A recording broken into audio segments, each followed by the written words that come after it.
अस्सलाम वालेकुम। आज का हमारा टॉपिक है DNS which is known as domain name system. और ये ओएनएस की एक ऐसी चीज़ है जो हर जगह इस्तेमाल होती है, लेकिन बहुत कम लोगों को एक्चुअली समझ आती है कि ये कैसे काम कर रहा है। चलें समझते हैं आज की वीडियो में। तो आज हम 3 चीज़ें कवर करेंगे। डीएनएस का फुल रेजोल्यूशन चेन, दूसरा डीएनएस जोन ट्रांसफ़र, और ये भी कि ये सिक्योरिटी के लिए क्यों इम्पोर्टेंट है, और third DNS over HTTPS theory with practical. तो चलिए शुरू करते हैं आज की वीडियो।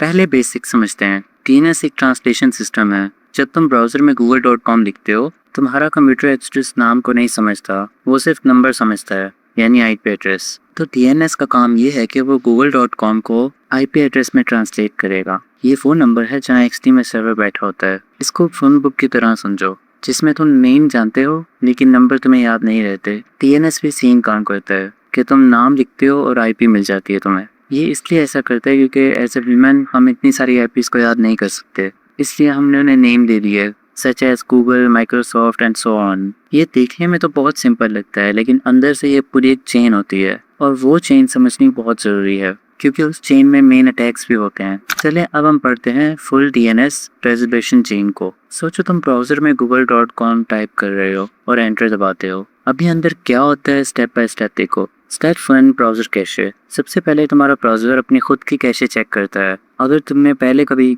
google.com विजिट किया है और आंसर अभी भी वही वैलिड है, वो डायरेक्ट तुम्हें वहीं उसी वेबसाइट पर ले जाएगा। नेटवर्क पर कोई रिक्वेस्ट नहीं जाती। Step 2 OS cache and host file. अगर ब्राउजर के पास कैशे नहीं है तो ओएस चेक करता है। पहले होस्ट फाइल चेक होती हैं और फिर लोकल फाइल। लिनक्स में /etc/hosts पर होती हैं, तो वो डायरेक्टली वहीं से यूज़ कर लेता है और इसमें कोई डीएनएस सर्वर नहीं लगता। ये सिक्योरिटी के लिए बहुत इंपॉर्टेंट है। मेलवेयर अक्सर होस्ट फाइल को मॉडिफाई करता है, तो जब तुम कोई सेफ साइट विजिट करो, वो तुम्हें मैलिशियस आईपी पर भेज देता है। Step 3 recursive resolver.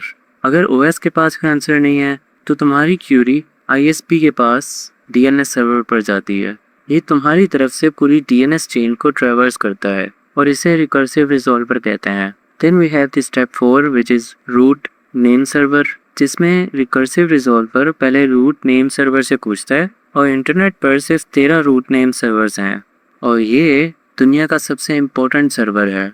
ये डायरेक्टली आंसर नहीं देता, बल्कि ये कहता है कि .com डोमेन के लिए इस TLD नेम सर्वर से पूछो। Step 5 TLD name server. TLD name server का मतलब होता है top level domain. For example .com, .org, .pk, ये सब अलग TLD हैं। TLD नेम सर्वर कहता है कि google.com के लिए इस ऑथराइज नेम सर्वर से पूछो। Step 6 authoritative name servers. ये वो नेम सर्वर्स होते हैं जहां google.com का एक्चुअल रिकॉर्ड स्टोर है। ये फाइनल आंसर देता है जिससे हमें google.com की आईपी मिलती है। स्टेप 7 रिस्पॉन्स वापस। ये आईपी रिकर्सिव रिजॉल्वर के पास आती है। वो तुम्हारे ओएस को देता है, ओएस ब्राउज़र को देता है, और ब्राउज़र उस आईपी पर कनेक्ट करता है। सारा कुछ मिली सेकेंड्स में होता है। Now let's discuss the security context. अगर इस पूरी चेन में एक भी पॉइंट कॉम्प्रोमाइज हो जाए तो डीएनएस स्पूफिंग हो सकती है। अटैकर गलत आईपी इंजेक्ट कर देता है चेन में, और तुम सोचते हो google.com पर जा रहा हूँ, लेकिन एक्चुअली अटैकर की मशीन पर जा रहे होते हो। इसको डीएनएस कैशे पॉइजनिंग कहते हैं। Now let's talk about the DNS record types. DNS सिर्फ आईपी स्टोर नहीं करता, कई अलग टाइप के रिकॉर्ड्स भी होते हैं, और पेन टेस्टिंग के लिए ये सब जानना बहुत ज़रूरी है क्योंकि रिकॉग्निसिस में ये सब काम आता है। सबसे पहली टाइप हमारे पास है ए रिकॉर्ड। ए रिकॉर्ड का मतलब होता है कि IPv4 एड्रेसेस। google.com को 142.250.180.46 से मैप करता है। Then we have the 4A record. ये IPv6 एड्रेसेस के लिए यूज़ होता है, सेम काम करता है लेकिन IPv6 के लिए। उसके बाद हमारे पास है MX रिकॉर्ड। मेल एक्सचेंज के लिए यूज़ होता है, बताता है कि इस डोमेन में ईमेल्स कौन हैंडल करेगा। रिकॉग्निसिस में MX रिकॉर्ड्स से पता चलता है कि ऑर्गेनाइजेशन कौन सा ईमेल प्रोवाइडर यूज़ कर रही है। उसके बाद हमारे पास आता है CNAME रिकॉर्ड, यानी कि एलाइज, यानी एक डोमेन को दूसरे डोमेन की तरफ फाइंड करता है, जैसे कि www.google.com एक्चुअली google.com का एलाई हो सकता है। Then we have the NS records which is name server. ये बताता है कि इस डोमेन का DNS रिकॉर्ड कौन सा सर्वर मैनेज करता है। DNS जोन में ये बहुत इंपॉर्टेंट है, आगे देखेंगे इसे। उसके बाद हमारे पास है TFT रिकॉर्ड। इसका मतलब है टेक्स्ट रिकॉर्ड्स। यहाँ SPF, BKIM और DKARC रिकॉर्ड्स होते हैं जो ईमेल ऑथेंटिकेशन के लिए यूज़ होता है। बग बाउंटी में TXT रिकॉर्ड्स अक्सर इंटरेस्टिंग चीज़ें रिवील होता है। And the last is PTR record, reverse lookup. IP address दो, डोमेन नेम लो, यानी IP एड्रेस से डोमेन पता करने के लिए यूज़ होता है। चलिए अब DNS का प्रैक्टिकल करते हैं। सबसे पहले हमने कमांड लिखा है nslookup google.com। ये कमांड क्या करता है? nslookup एक बेसिक DNS क्वेरी टूल है।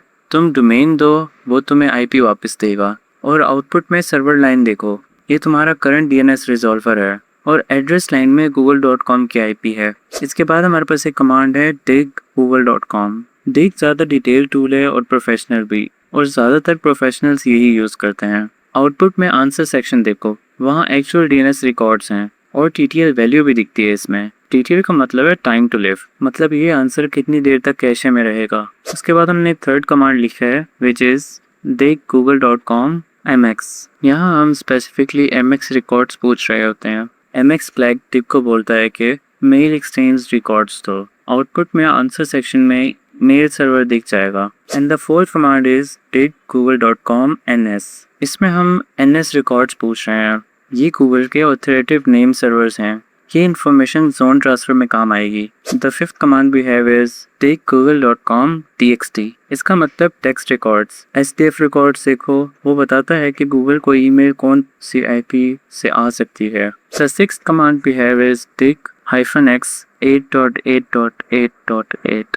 -x फ्लैग रिवर्स लुकअप करता है। IP दो, नेम डोमेन वापस लो। 8.8.8.8 गूगल का DNS सर्वर है और इसका PTR रिकॉर्ड dns.google है। चलिए अब करते हैं कि जोन ट्रांसफ़र क्या होता है। ये पेन टेस्टिंग में गोल्ड माइन है। जोन ट्रांसफ़र एक DNS मैकेनिज्म है। जब भी किसी ऑर्गेनाइजेशन का मल्टीपल DNS सर्वर होता है तो प्राइमरी सर्वर अपना डेटाबेस सेकेंडरी सर्वर को रेप्लिकेट करता है। ये प्रोसेस जोन ट्रांसफ़र कहलाता है। इसे टेक्निकली AXFR कहते हैं। नॉर्मल सिनेरियो में ये सिर्फ ऑथराइज सेकेंडरी सर्वर के लिए होना चाहिए, लेकिन अगर सर्वर मिसकॉन्फ़िगर्ड हो तो कोई भी AXFR रिक्वेस्ट भेज सकता है और पूरा DNS डेटाबेस को डाउनलोड कर सकता है। सोचो इसमें क्या होता है, एक ऑर्गेनाइजेशन के सारे सब डोमेन्स, सारे इंटरनेट सर्वर नेम्स, सारे IP एड्रेसेस, सब कुछ एक ही रिस्पांस में मिल जाता है। ये रिकॉनेसिस के लिए परफेक्ट है। चलिए देखते हैं इसका सिक्योरिटी कॉन्टेक्स्ट। AXFR एक क्लासिक मिसकॉन्फ़िगरेशन है। रियल वर्ल्ड में बहुत ऑर्गेनाइजेशन है जिनकी DNS सर्वर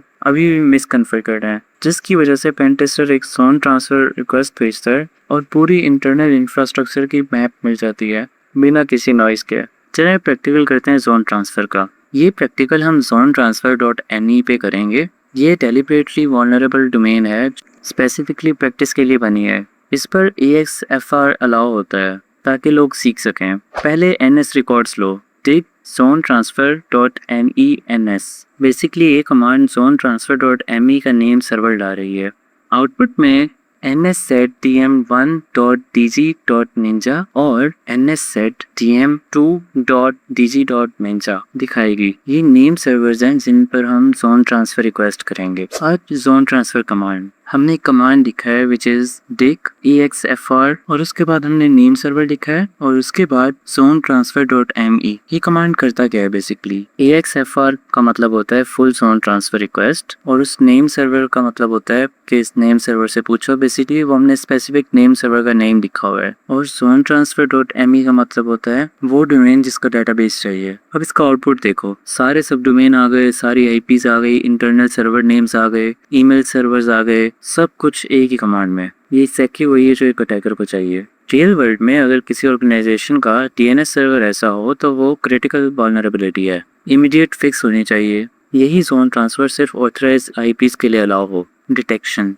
प्रॉपर टीमिंग के लिए DNS सर्वर लॉग्स में AXFR रिक्वेस्ट मॉनिटर करो। लेजिटिमेट AXFR रिक्वेस्ट सिर्फ सेकेंडरी DNS सर्वर से आनी चाहिए। अगर किसी और IP से AXFR रिक्वेस्ट आए तो अलर्ट जनरेट होना चाहिए। चलें बात करते हैं DNS ओवर HTTPS पर। इसे DOHP कहते हैं। ट्रेडिशनल DNS में एक बड़ा प्रॉब्लम है, DNS क्वेरी प्लेन टेक्स्ट में होती है और UDP पोर्ट 53 पर जाती है। मतलब तुम्हारा ESP, तुम्हारा नेटवर्क एडमिन या कोई भी जो नेटवर्क ट्रैफिक देख सकता है वो एग्जैक्टली देख सकता है कि तुम कौन से वेबसाइट पर जा रहे हो। DOH इस प्रॉब्लम को सॉल्व करता है। DNS क्यूरी को HTTPS के अंदर एन्क्रिप्ट कर देता है और पोर्ट 443 पे भेजता है जो नॉर्मल HTTPS ट्रैफिक कोड है। अब DNS क्यूरीज और रेगुलर वेब ट्रैफिक में फर्क नहीं कर सकते। प्राइवेसी बेनिफिट ये है कि कोई भी तुम्हारा ब्राउजिंग पैटर्न नहीं देख सकता, लेकिन सिक्योरिटी पर्सपेक्टिव से DOH एक डबल एज्ड स्वॉर्ड है। डिफेंसिव साइट की प्रॉब्लम, ऑर्गेनाइजेशंस अपने कॉर्पोरेट DNS सर्वर से DNS फिल्टर करता है, यानी मलिशियस डोमेन को ब्लॉक करता है। अगर एम्प्लॉय का ब्राउजर DOH यूज करे और डायरेक्टली गूगल या क्लाउडफ्लेयर से DNS रिजॉल्व करे तो कॉर्पोरेट फिल्टरिंग बाईपास हो जाती है। मलिशियस डोमेन का रिक्वेस्ट DNS फिल्टर से गुजरता ही नहीं। चलो अब देखते हैं ऑफेंसिव साइट के अब्यूज। अटैकर DOH को कमांड और कंट्रोल के लिए यूज करता है। C2 ट्रैफिक DNS के थ्रू जाता है लेकिन HTTPS में एन्क्रिप्टेड होता है, तो कॉर्पोरेट प्रॉक्सीज और फायरवॉल इसको नॉर्मल HTTPS ट्रैफिक समझते हैं और पास कर देते हैं। इसे DNS टनलिंग भी कहते हैं। Let's see the detection site. Purple teeming के लिए इंटरनल नेटवर्क पर used large DNS responses monitor करो। वह DNS क्यूरी जो फ्रीक्वेंटली जा रही है एक ही डोमेन पर, क्योंकि ये DNS टनलिंग का एक इंडिकेटर हो सकता है। चलिए DNS का प्रैक्टिकल वे देखते हैं। DOH को प्रैक्टिकली टेस्ट करते हैं। हमने कमांड लिखा है और ये कमांड करता क्या है। तो हमने कर्ल से डायरेक्टली क्लाउडफ्लेयर को DOH एंड पॉइंट पर HTTPS रिक्वेस्ट भेज रहे हैं। Name is equal to google.com, मतलब google.com का DNS रिजॉल्व करो। Type is equal to a, मतलब a रिकॉर्ड चाहिए, कॉलन एप्लीकेशन /DNS-JSON। हेडर बताता है कि JSON फॉर्मेट में रिस्पॉन्स दो। आउटपुट में JSON फॉर्मेट में रिस्पॉन्स आएगा और डाटा फील्ड में google.com की जगह IP होगी। ये पूरी DNS क्यूरी एन्क्रिप्टेड HTTPS में आएगी पोर्ट 443 पर। कोई भी इंटरमीडिएट डिवाइस सिर्फ ये देख सकते हैं कि तुमने क्लाउडफ्लेयर से HTTPS कनेक्शन किया और एक्सेप्ट, लेकिन तुमने DNS क्यूरी ये पूछी वो नहीं दिखाता। इसके बाद हमने कमांड लिखा है dip google.com@1.1.1.1। ये क्लाउडफ्लेयर का DNS सर्वर से डायरेक्टली क्यूरी कर रहा है। ट्रेडिशनली DNS है plaintext, लेकिन ये दिखाता है कि तुम अपना DNS रिजॉल्वर मैन्युअली चेंज कर सकते हो। उसके बाद हमने एक और कमांड लिखा है cat/etc/resolve.config। ये फाइल तुम्हारा करंट सिस्टम DNS रिजॉल्वर बताती है। जैसे कि यहाँ जो IP है वो सर्वर सब DNS क्यूरी हैंडल करता है तुम्हारी मशीन से। चलिए प्रॉपर टीमिंग के हिसाब से देखते हैं इसे। अब ये सब पीसेस साथ जुड़ते हैं। ऑफेंसिव साइड रिकॉग्निसेंस वर्कफ्लो, पहले NS रिकॉर्ड निकालो, फिर जोन ट्रांसफर ट्राई करो, फिर सब डोमेन एन्यूमरेशन करो, DNS enum सेट और TXT रिपोर्ट से ईमेल इंफ्रास्ट्रक्चर समझो। इसके बाद हमने कमांड लिखा है DNS enum zonetransfer.me। DNS enum जो है ये एक टूल है जो DNS इन्यूमरेशन करता है। NS रिकॉर्ड्स, MX रिकॉर्ड्स, सब डोमेन्स, जोन ट्रांसफर सब एक साथ ट्राई करता है। डिफेंसिव साइड, ये इंश्योर करो कि जोन ट्रांसफर सिर्फ अपने ऑथराइज्ड IP के लिए अलाउ हो। DNS सेक अप्लाई करो ताकि DNS रिस्पॉन्स टेम्पर प्रूफ हो। इसी के साथ DNS रिकॉर्ड्स को मॉनिटर करो। DOH को कॉर्पोरेट एनवायरनमेंट में पॉलिसी से कंट्रोल करो। Now let's talk about the key takeaway of this section. DNS एक ट्रांसलेशन सिस्टम है जिसमें डोमेन नेम 2 और IP ले लो। ये रेजोल्यूशन एक चेन में होती है जो कि ब्राउजर कैशे से शुरू होकर ऑथोरेटिव नेम सर्वर तक जाती है। DNS रिकॉर्ड्स टाइप्स में A, 4A, MX, NS, CNAME, TXT और PTR हैं और इकोनॉमिक्स में ये सब काम आते हैं। जोन ट्रांसफर में एक मिस कॉन्फ़िगरेशन है जो पूरे डेटाबेस को एक्सपोज कर सकती है। EXFR रिक्वेस्ट करो और सब डोमेन्स और IP मिल जाती हैं। DNS over HTTPS, DNS queries को इंटरप्ट करता है HTTPS में। प्राइवेसी के लिए अच्छा है लेकिन कॉर्पोरेट फिल्टरिंग बाईपास हो सकती है और अटैकर DNS टनलिंग के लिए यूज कर सकता है। तो ये थी आज की वीडियो। अगर आपको कोई चीज़ अनक्लियर रही हो तो कमेंट्स में ज़रूर पूछना और अगर मुझसे कोई गलती हुई हो तो कमेंट्स में ज़रूर बताना। I will try my best to learn as well. अगर आप मेरे साथ कनेक्टेड रहना चाहते हैं तो आप लिंक्डइन पर भी फॉलो कर सकते हैं और यूट्यूब चैनल को भी सब्सक्राइब कर सकते हैं फॉर द अपकमिंग वीडियोस। अल्लाह हाफिज़।